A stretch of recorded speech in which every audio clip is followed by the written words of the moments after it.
Good evening everyone, and welcome to the Exmormon Nativity. The little town we seek sits on the banks of the Mississippi, some 6 miles south of Fort Madison. For the past few years, the Mormons have gathered in the crook of the Mississippi River and erected a house to the Lord, thus founding the city of Nauvoo.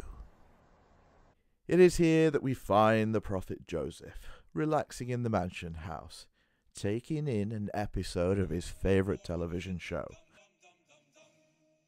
Of course, televisions are anachronistic in this story, but that has never been a problem in the past.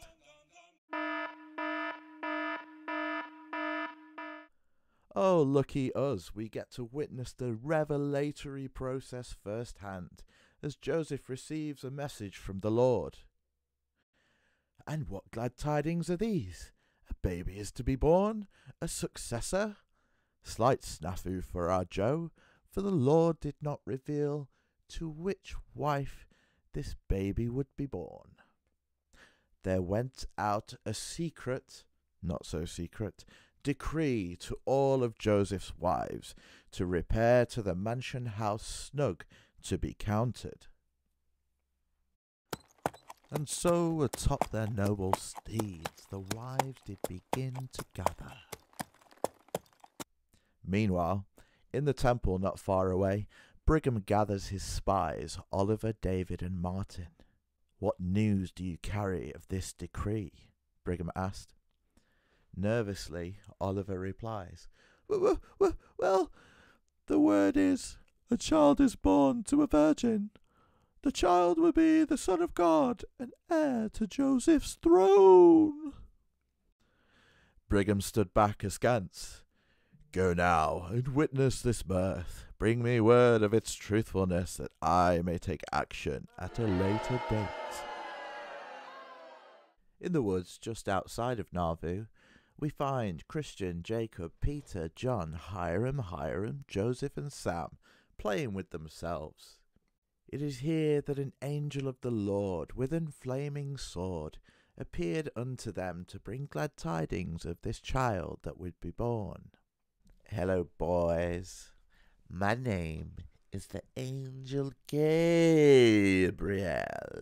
Please be aware of my flaming length, for if you touch it, it'll take all your strength."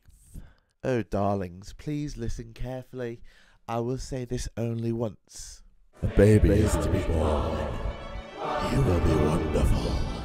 A counselor, the mighty prophet, a prince of peace, the successor to Joseph. Go now, find this babe born of a virgin, wrapped in Egyptian papyri. Go on then, off with ya. So off they went in search of this miracle child. Back in the snug, Joseph, having counted and carefully questioned each wife, declares that they should all sign this affidavit, declaring themselves virgins. Then came a knock at the door. Joseph sends Hiram to answer the door. "What is wanted?" "Emma, having been true and faithful, desires to converse with my husband in the snug." "There is no room in the snug," Hiram replied.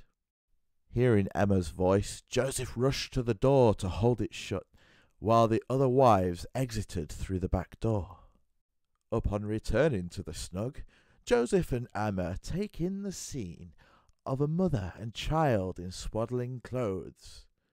With her are now 8 brethren and 3 wise men, bearing witness of this miracle child born of a virgin.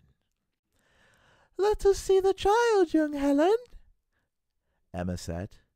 Looking upon the child, Emma sees that it bears the face of Joseph. "But Joseph, this child appears to be yours," she asks in terror. Joseph smiles and responds, "Now, my dear, the child is the literal seed of God, For God worketh through his prophets, and whether by his own hand, or that of his prophets, it is the same. What will Brigham do about this child who threatens his claim to the throne? Will Emma figure out that Joseph is sleeping with half of the Relief Society? Who knows? These are questions for another day. For now, it's Merry Joesmas to all, and to all a good night.